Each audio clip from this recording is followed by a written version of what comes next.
Hello दोस्तों, स्वागत है आपका हमारे यूट्यूब चैनल में। देखिए, आज लेके आए हैं आपके लिए हिंदी ग्रामर से फिर एक प्रश्न भाग 2। तो देखिए, पहला प्रश्न है यहाँ पर, निम्नलिखित में से अयोगवा ध्वनि किसे कहा जाता है? तो अनुस्वार। अनुस्वार जो होता है, ये ऑप्शन आपका सही होगा। अनुस्वार को अयोगवा ध्वनि कहा जाता है। अयोगवा ध्वनि अनुस्वार को कहते हैं। व और फ किस प्रकार के वर्ण हैं? तो व और फ जो है दंतोष्ठ वर्ण है। याद रखिए, व और फ जो है वह दंत्योष्ठ वर्ण है। ऑप्शन यहाँ पर सही होगा। इनमें से कौन सा स्पर्श व्यंजन है? तो कुवर्ग, पुवर्ग, तुवर्ग, ये सभी जो है स्पर्श व्यंजन है। कुवर्ग, पुवर्ग और तुवर्ग। आगे देखिए, क कौन से व्यंजन है? क कौन से व्यंजन है? तो क जो है वो कंठ व्यंजन है। कौन सा व्यंजन है? क जो है कंठ व्यंजन है। अगला प्रश्न है, उच्चारण स्थान की दृष्टि से क वर्ग के सभी वर्ग क्या कहलाते हैं? तो उच्चारण स्थान की दृष्टि से क वर्ग के सभी वर्ण कंठ्य कहलाते हैं। ब यहाँ पर सही होगा, कंठ्य कहलाते हैं। अगला क्वेश्चन है, निम्नलिखित ध्वनियों में से कौन सा वर्ण ओष्ठ्य है? तो ब यहाँ पर दिया है। ब जो है ओष्ठ्य ध्वनि है। ब जो है ओष्ठ्य ध्वनि है। निम्नलिखित वर्णों में से कौन सा मूर्धन्य है? तो सा इसका राइट आंसर होगा ट। सा में दिया है ट, तो ट जो है मूर्धन्य ध्वनि है। निम्नलिखित में कौन सा वर्ण महाप्राण है? तो ख। ब ऑप्शन में दिया है ख। ख वर्ण महाप्राण है। ख वर्ण महाप्राण है। निम्नलिखित में कौन सा वर्ण महाप्राण है? तो ब जो दिया है थ। थ वर्ण महाप्राण है। थ वर्ण महाप्राण है। निम्नलिखित में संयुक्त व्यंजन कौन से हैं? तो अक्ष, छ, त्र, ज्ञ, स्र। स ऑप्शन दिया है। छ, त्र, ज्ञ, स्र। स ऑप्शन सही होगा, संयुक्त व्यंजन है। आगे देखिए अगला क्वेश्चन, निम्नलिखित में से कौन सा वर्ण नासिक्य है? तो इया जो दिया है, ए ऑप्शन, अ ऑप्शन में इया दिया है। इया जो है नासिक्य व्यंजन है। नासिक्य वर्ण है, वर्ण जी, नासिक्य वर्ण है इया। निम्नलिखित में से कौन सा वर्ण नासिक्य है? म, छ, छ, श। तो म जो है नासिक्य व्यंजन है। नासिक्य वर्ण है म। च, छ, ज, झ, य ध्वनियाँ क्या कहलाती है? तो तालव्य। च, छ, ज, झ, य ध्वनियाँ तालव्य कहलाती है। ट, ठ, ड, ढ, ड़ ध्वनियाँ क्या कहलाती है? तो ट, ठ, ड, ढ, ड़ मूर्धन्य ध्वनियाँ कहलाती है। ब ऑप्शन सही होगा, मूर्धन्य ध्वनियाँ कहलाती है। ट, ठ, ड, ढ, ड़ मूर्धन्य ध्वनियाँ कहलाती है। च, छ, ज, झ ध्वनियाँ क्या कहलाती है? तो च, छ, ज, झ स्पर्श संघर्षी ध्वनियाँ कहलाती है। स्पर्श संघर्षी ध्वनियाँ कहलाती है। च, छ, ज, झ। निम्न में से अल्प प्राण वर्ण कौन से है? तो क, ग। क, ग अल्प प्राण वर्ण है। ऑप्शन यहाँ पर सही होगा, क, ग। निम्न में से अल्प प्राण वर्ण कौन से हैं? तो त और द। त और द अल्प प्राण वर्ण है। द ऑप्शन यहाँ पर सही होगा, अल्प प्राण वर्ण है त और द। निम्न में से तालव्य ध्वनियाँ कौन सी है? तो प, फ, ब, भ दिया है। इसका ऑप्शन सही होगा, च, छ, ज, झ। तालव्य ध्वनियाँ हैं च, छ, ज, झ, स। स ऑप्शन का सही होगा। व्यंजन कुल कितने हैं? तो व्यंजन कुल कितने हैं? स इसका राइट आंसर होगा 33। कुल व्यंजन कितने हैं? 33 व्यंजन है कुल।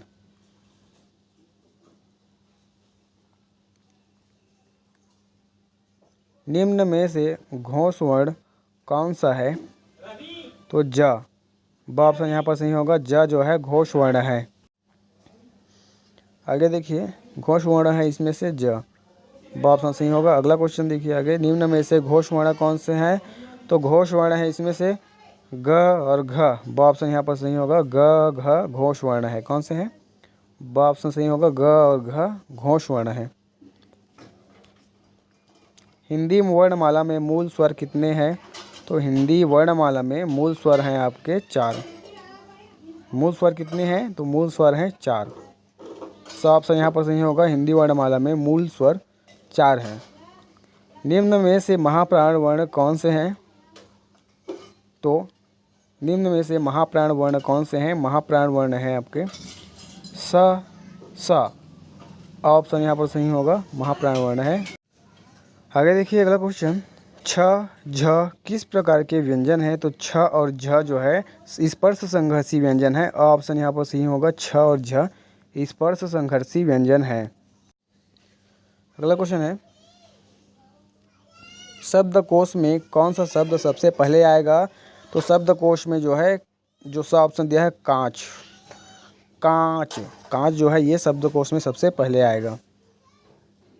हिंदी वर्णमाला में अयोगवाह ध्वनियों की संख्या कितनी है? तो हिंदी वर्णमाला में अयोगवाह ध्वनि की संख्या है 2। कौन कौन से हैं कमेंट करके बताइए। अयोगवाह ध्वनि, अयोगवाह ध्वनियों की संख्या है 2। ओ का उच्चारण होता है तो ओ का उच्चारण कंठोष्ठ से होता है। ओ का उच्चारण कंठोष्ठ से होता है। द ऑप्शन यहाँ पर सही होगा।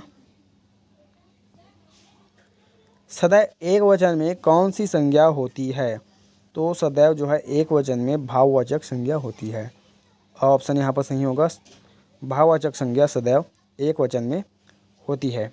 जातिवाचक संज्ञा का उपभेद है तो जातिवाचक संज्ञा का उपभेद होता है। ब ऑप्शन यहाँ पर सही होगा। द्रव्यवाचक, जातिवाचक संज्ञा का उपभेद है द्रव्यवाचक संज्ञा।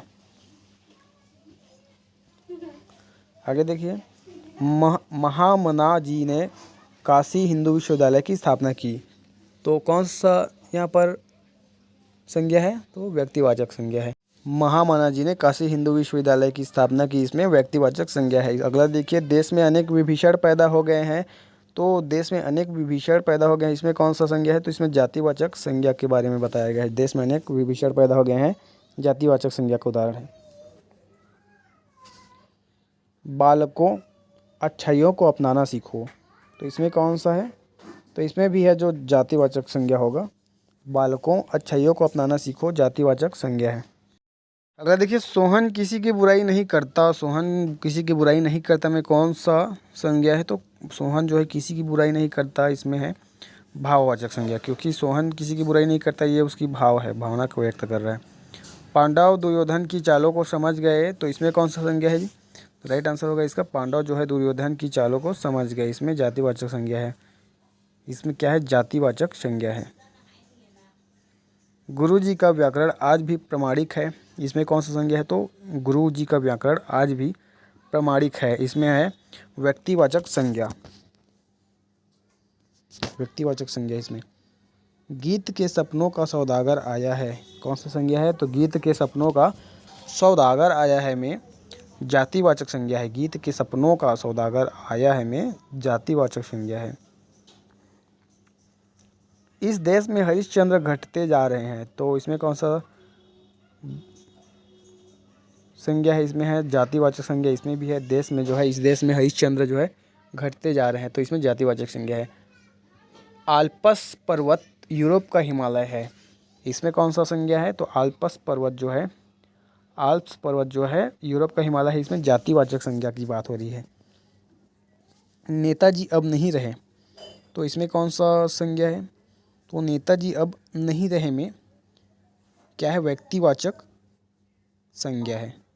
नेताजी अब नहीं रहे, इसमें व्यक्तिवाचक संज्ञा है। गांधी को राष्ट्रपिता कहा गया है, इसमें कौन सा संज्ञा है? तो गांधी को राष्ट्रपिता कहा गया है, इसमें है व्यक्तिवाचक संज्ञा। गांधी को राष्ट्रपिता कहा गया है, तो इसमें है व्यक्तिवाचक संज्ञा आपका। छात्रों को अपनी लिखावट पर ध्यान देना चाहिए, तो इसमें कौन सा संज्ञा है? तो छात्रों को अपनी लिखावट पर ध्यान देना चाहिए में भाववाचक संज्ञा है, भाववाचक संज्ञा है। छात्रों को अपनी लिखावट में ध्यान देना चाहिए में। आजकल भारतीय पहनावा बदल गया है, तो आजकल भारतीय पहनावा बदल गया है में कौन सा संज्ञा है? भाववाचक संज्ञा है। आजकल जो है भारतीय पहनावा में बदल गया है, आजकल भारतीय पहनावा बदल गया है में भाववाचक संज्ञा है। मानवों के दिलों में ईर्ष्याएँ बढ़ती जा रही है, हमें कौन सा संज्ञा है? मानवों के दिलों में ईर्ष्याएँ बढ़ती जा रही है, हमें जातिवाचक संज्ञा है। अगला क्वेश्चन है, देखिए संज्ञा के रूप में परिवर्तन किसके द्वारा नहीं होता है? तो संज्ञा के रूपों में जो है परिवर्तन, द ऑप्शन यहाँ पर सही होगा, पुरुष। पुरुष के द्वारा संज्ञा के रूप में परिवर्तन नहीं होता है, द ऑप्शन यहाँ पर सही होगा। अर्थ के आधार पर संज्ञा के कितने भेद हैं? तो अर्थ के आधार पर संज्ञा के 5 भेद हैं। कितने भेद हैं? अर्थ के आधार पर संज्ञा के 5 भेद हैं। अगला क्वेश्चन देखिए, भाववाचक संज्ञा का निर्माण कितने प्रकार से किया जा सकता है? तो भाववाचक संज्ञा का निर्माण, ब ऑप्शन यहाँ पर सही होगा। भाववाचक संज्ञा का निर्माण 5 प्रकार से किया जा सकता है। भाववाचक संज्ञा का निर्माण 5 प्रकार से किया जा सकता है। भाववाचक संज्ञा का निर्माण नहीं होता है, किसमें नहीं होता है? तो कारक में। भाववाचक संज्ञा का निर्माण जो है कारक में नहीं होता है। भाववाचक संज्ञा का निर्माण कारक में नहीं होता है। भाववाचक संज्ञा का निर्माण होता है तो विशेषण।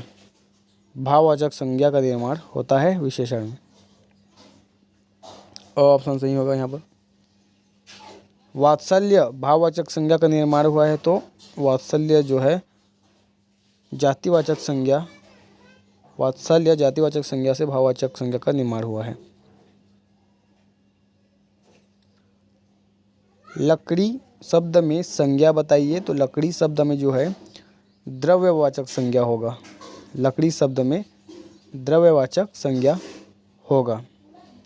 अगला देखिए, सोना तांबा शब्द में संज्ञा बताइए। सोना तांबा शब्द में द्रव्यवाचक संज्ञा होगा, यहाँ पर सा ऑप्शन सही होगा। सोना तांबा में द्रव्यवाचक संज्ञा है। अगला देखिए, सुंदरता शब्द में संज्ञा बताइए। तो सुंदरता जो है भाववाचक संज्ञा है। सुंदरता भाववाचक संज्ञा में आता है, द ऑप्शन सही होगा। ऊंचाई शब्द में संज्ञा बताइए। ऊंचाई में कौन सी संज्ञा है? तो ऊंचाई में भी जो है भाववाचक संज्ञा है। ऊंचाई भावना को व्यक्त करता है, ऊंचाई जो है भाव को व्यक्त करता है, तो ऊंचाई जो है भाववाचक संज्ञा होगा। निम्नलिखित में कौन सा शब्द व्यक्तिवाचक संज्ञा है? तो अशोक, अशोक जो है व्यक्तिवाचक संज्ञा होगा, क्योंकि अशोक किसी व्यक्ति विशेष का नाम होता है तो उसे व्यक्तिवाचक संज्ञा कह सकते हैं। बचपन, शैशव, मित्रता, अपनत्व, लड़कपन शब्द में कौन सी संज्ञा है? तो ये सभी जो है भाववाचक संज्ञा है। बचपन, शैशव, मित्रता, अपनत्व, ये सब भाववाचक संज्ञा के उदाहरण हैं। जिस शब्द से किसी वस्तु के गुण, दोष, कार्य, अवस्था इत्यादि का बोध हो उसे क्या कहते हैं? तो जिस शब्द से किसी वस्तु के गुण, दोष, कार्य का, अवस्था इत्यादि का बोध हो उसे भाववाचक संज्ञा कहते हैं। निम्नलिखित में कौन सा शब्द व्यक्तिवाचक संज्ञा नहीं है? तो निम्नलिखित में से कौन सा शब्द है जो व्यक्तिवाचक संज्ञा नहीं है? राइट आंसर होगा इसका व्यक्तिवाचक संज्ञा नहीं है, औरत। औरत व्यक्तिवाचक संज्ञा नहीं है, औरत क्या है? जातिवाचक संज्ञा होगा। निम्नलिखित में कौन सी द्रव्यवाचक संज्ञा नहीं है? तो द्रव्यवाचक संज्ञा नहीं है इसमें से घड़ी। घड़ी जो है द्रव्यवाचक संज्ञा नहीं है। अगला क्वेश्चन है, यह पानी तो सबका है वाक्य में यह क्या है? तो द ऑप्शन यहाँ पर सही होगा। यह पानी तो सबका है वाक्य में जो है यह सार्वनामिक विशेषण है, द ऑप्शन यहाँ पर सही होगा। यह शब्द सार्वनामिक विशेषण है। कौन सा शब्द भाववाचक संज्ञा नहीं है इनमें से? तो ऑप्शन यहाँ पर सही होगा, मिठाई। मिठाई जो है भाववाचक संज्ञा नहीं है। मिठाई जो है ये जातिवाचक संज्ञा होगा, क्योंकि मिठाई का जो है मिठास शब्द जो होता है, मिठास जो है वो भाववाचक संज्ञा में आता है। निम्नलिखित में से व्यक्तिवाचक संज्ञा बताइए। तो व्यक्तिवाचक संज्ञा होगा यहाँ पर लाल किला, सा ऑप्शन राइट होगा। लाल किला, क्योंकि लाल किला एक ही है तो इसलिए लाल किला है व्यक्तिवाचक संज्ञा।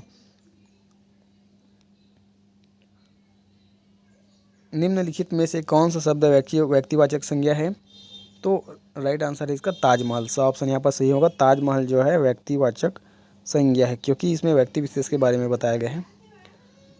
सर्वनाम शब्दों का प्रयोग किसके स्थान पर होता है? तो सर्वनाम शब्दों का प्रयोग जो है संज्ञा के बदले में होता है। जब संज्ञा के बदले में प्रयोग होने वाले शब्दों को क्या कहते हैं? सर्वनाम कहते हैं।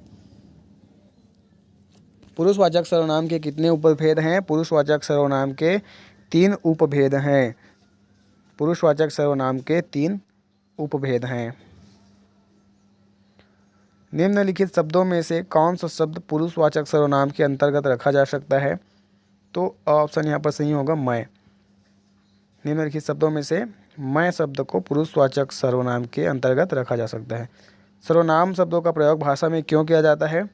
तो सर्वनाम शब्दों का प्रयोग जो है भाषा में पुनरुक्ति दोष दूर करने के लिए किया जाता है। पुनरुक्ति दोष दूर करने में सर्वनाम शब्दों का प्रयोग भाषा में किया जाता है। द ऑप्शन यहाँ पर सही होगा। सर्वनाम शब्द कुल कितने होते हैं? तो ब ऑप्शन यहाँ पर सही होगा 11। सर्वनाम शब्द जो है कुल 11 होते हैं। ब ऑप्शन यहाँ पर सही होगा। तो आज के लिए इतना ही दोस्तों। चैनल को लाइक कीजिए, सब्सक्राइब कीजिए और बेल आइकन को दबा दीजिए ताकि आपको नए वीडियो का अपडेट जल्द से जल्द मिलता रहे।